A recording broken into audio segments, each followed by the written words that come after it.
Irving police are investigating after a local rapper was shot at a muffler shop.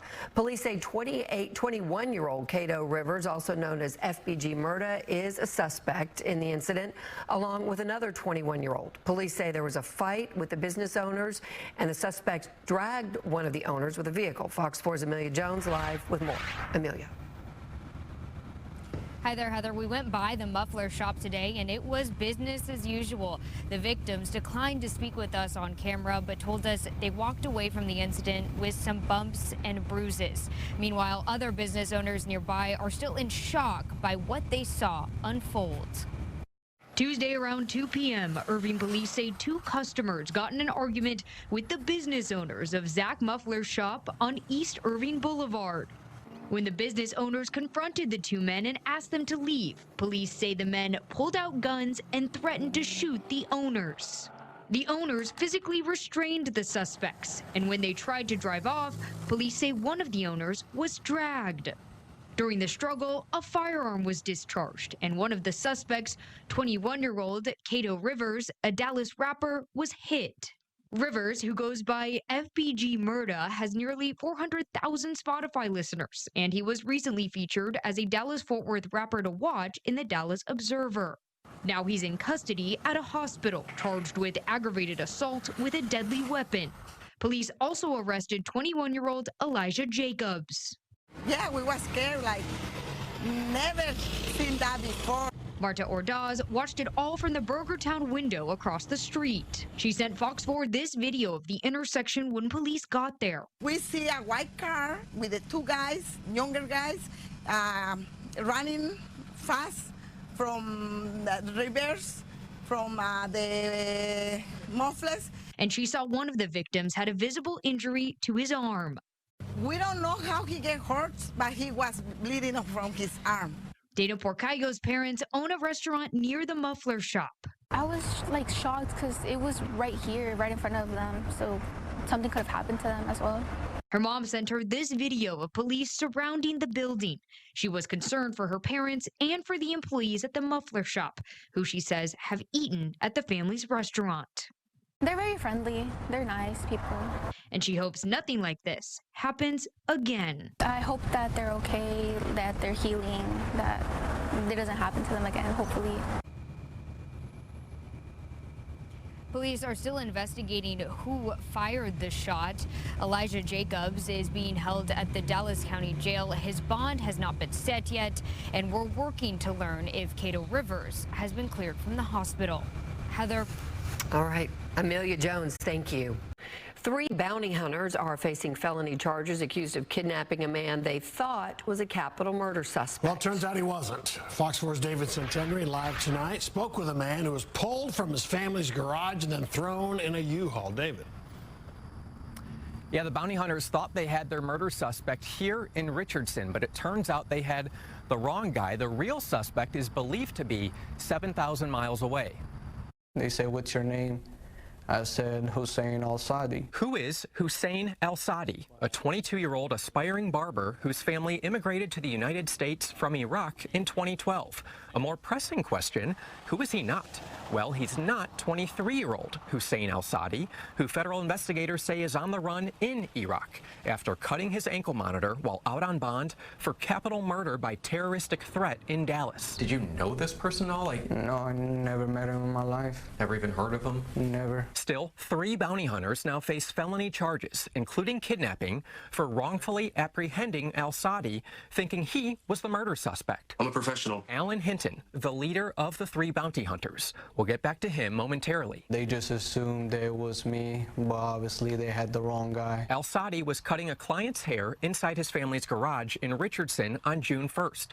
That's when a U-Haul van drove up. 3 black males jumped out with guns and took Al-Sadi, according to an arrest warrant affidavit. They threw 2 stun grenades and they just started aiming AR-15s on my head and to my brother's head. Home surveillance video motioning on only as the U-Haul drives away with Al-Sadi inside. They said you're wanted for capital murder by terrorism. I actually started laughing because I was like, oh my God, yeah, I have the wrong person. An arrest warrant says 3 bounty hunters working for the security firm, the Clandestine Group, were contracting for Brigham Home bail bonds to serve a warrant to Hussein Al-Sadi. Al-Sadi had posted a $500,000 bond through Brigham Home after being charged in a capital murder at a suspected drug operation in Northwest Dallas in February 2024. We refer to ourselves as fugitive recovery agents. Alan Hinton and his team told Richardson police through months of intel and confidential informants,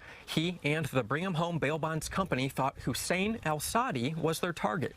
They had a 79% facial recognition match using an AI tool, according to an arrest affidavit. When Al-Sadi maintained his innocence, the bounty hunters contacted local police. We instantly made those calls to Richardson PD. So when did they ultimately realize that they had the wrong person? After the fingerprint. Richardson police detained Al-Sadi until a detective on the FBI's task force arrived with a mobile fingerprinting device. The results showed Hussein Al-Sadi was who he said he was and was not the subject of the warrant. Everybody surrounded me in a circle, just waiting for the results. Yeah. And obviously after the results, the officer told them, yeah, this is not him. And that's when you just see them get back in the U-Haul truck and then just drive off. A Richardson police detective spoke with the Dallas County District Attorney's Office and U.S. Marshals, both advising the detective that the capital murder suspect fled to Iraq after breaking an ankle monitor in August 2024.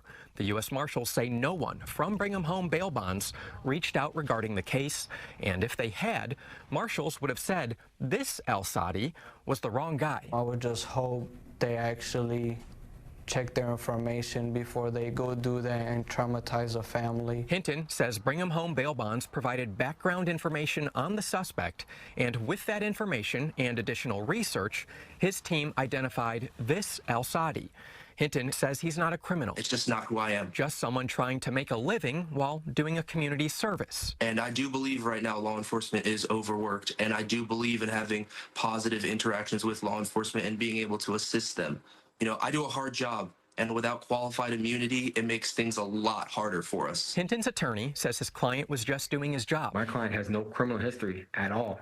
He was executing this warrant based on the law that's out there. Al-Sadi's attorney says that job comes with heavy responsibility. And that cannot be taken lightly and cannot be callously, oops, I got the wrong guy. Al-Sadi says the encounter makes him think of his father. I saw tears coming out of his eyes. He says his family left Iraq after 2 of his uncles were kidnapped and killed, his father wanting safety for his family. I feel like I'm gonna cry because my dad already been through a lot. Sorry. While thinking of what could have happened to his father, mother, brother, and special needs sister had the encounter at their home been worse, Al-Sadi too emotional to finish our interview. If we could take a minute, please. So we've reached out to Brigham Home Bail Bonds Company several times since we began looking into this story, and at this point in time, they have declined all of our requests for comment or any sort of on-camera interview. We will let you know if things change. Now, the name Devin Allard Carter, he is one of the 3 bounty hunters who is also charged. The 3rd suspect still on the run, according to Richardson Police Department. Lastly, we mentioned that Hussein was giving a haircut to a client in his garage when all this went down. If you're wondering what happened to that client, well, according to police documents, it turns out that client was an undercover informant working for those bounty hunters. Steve and Heather, back to y'all. It's a twist. All right. Right? All right, David Centendry, thank you. Began as a night of fun and laughter, ended in horrific tragedy. Good evening, everybody. I'm Casey Stiegel. Thanks for being here tonight. Tonight, we are learning more about the deadly hit-and-run crash near downtown Dallas early Saturday morning. Investigators say they still have not located the driver who struck a pedestrian with their car and then took off. 28-year-old Henry Cruz was rushed to the hospital but did not survive. Cruz was well known in the world of local local comedy and had just performed hours earlier. What's more, he was walking with some friends at the time, and they saw the whole crime. Fox 4's Amelia Jones joins us live with more. Amelia, they will never unsee that. No, they will not, Casey. I spoke with those two friends who were walking with Henry Cruz that night. They told me the group made it across the street, but then a car jumped a curb and hit Cruz. Friends, family, and the entire Dallas comedy community are now devastated by Cruz's unexpected death. Sagan Butler says it started as a normal Friday night. So we had a show at Sharks Comedy Club. After the show at the downtown Dallas Comedy Club, Butler, fellow comedian Henry Cruz, and the comedy club's owner, Noah Robertson, went to Deep Ellum. Around 2:15 a.m., the group was walking up Elm Street to call an Uber. When the sidewalk ended, they decided to walk across the I-345 exit ramps. We went to cross the street, and as we did, a car came out of nowhere coming down the exit ramp, going extremely fast. Butler says the group made it safely across the street, but the driver swerved and jumped the curb onto the median. Police spray painted orange lines on the grass that show the vehicle's path. When I noticed the car was coming right at us, I tried to yell at my friends, hey, like the car's coming. As soon as I was able to open my mouth to say anything, it was too late. The car was already right there on us. Robertson says they immediately called 911 and started CPR until paramedics got there. But Cruz later died at the hospital. The vehicle that hit him sped off. The only description they were able to give police was a dark-colored car. I really wish we had more information to give the police, but literally it happened so fast. The 29-year-old is being remembered as a funny, positive, and generous friend. His best friend of 16 years, Angel Hernandez, told us Cruz always had a smile on his face. He was a big energy. He lit up the whole room. He was the light at the end of the tunnel to me. Hernandez was the one who had to break the news to Cruz's mom. He says Cruz was her only son. Painful, devastated, heartbroken. The friends hope that police can find the driver, or better, the driver turns his or herself in. This person should definitely come forward and turn themselves in. I don't know how you can sleep at night. Until then, they want people to spread happiness like Cruz did. Just don't forget him. Keep laughing, keep smiling, make the jokes. He wants us to, for sure. Sharks Comedy Club is giving people an opportunity to do just that. They are holding a memorial show in honor of Cruz on August 30th. There's also an online fundraiser raising money for the family, and it's already raised more than $8,000. Casey. Just an absolutely heartbreaking story. Fox 4's Amelia Jones reporting live for us tonight. Amelia, thank you so much. 22-year-old is facing charges accused of shooting and killing a man and then stealing his car. 34-year-old Juan Hernandez Esparza was killed last week at an apartment complex. Fox 4's Peyton Yeager spoke to his family today and has the latest. Peyton. Heather, the suspect is 22-year-old Rocky Mejia Jr. of Garland. Mejia faces a capital murder charge. Investigators say more arrests could be coming. Dallas police here working alongside Plano police. Police believe the victim's vehicle that was stolen was then used in multiple robberies last week. It was in this parking space where Dallas police say 34-year-old Juan Ricardo Hernandez Esparza was FaceTiming a friend just after 2 a.m. August 18th. So his friend called me.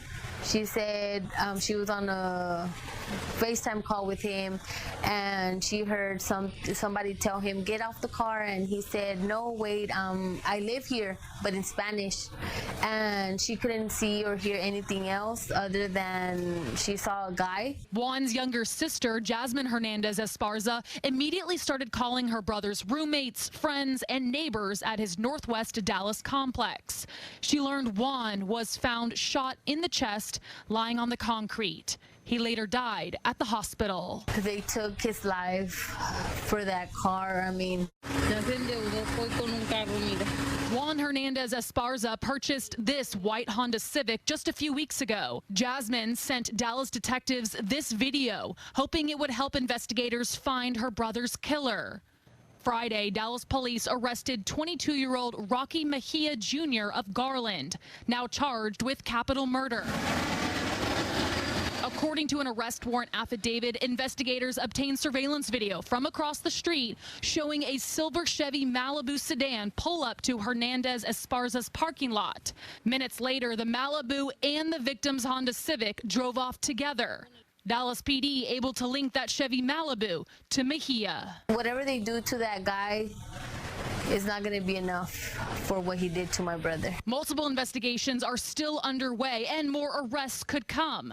Police located the victim's Honda Civic abandoned, but it had a different license plate. Then they learned it was connected to other aggravated robberies in both Dallas and Plano last week. Mejia has a lengthy criminal history in Dallas County. The sheriff's office sent over these prior mugshots from the past 5 years. The arrests include aggravated robbery, aggravated assault with a deadly weapon, evading arrest, along with multiple probation violations. Wherever he is, I just want him to know that we're going to be okay. His son is going to be okay, and my mom is going to be okay, because I'm the same way he didn't let me down. I'm not going to let him down. The suspect, Rocky Mejia, remains in the Dallas County Jail this evening. Also noted, according to jail records, he was likely out on bond when he was arrested on Friday. He did have a charge out of Garland for allegedly assaulting a family member. Heather? All right, Peyton Yeager live tonight.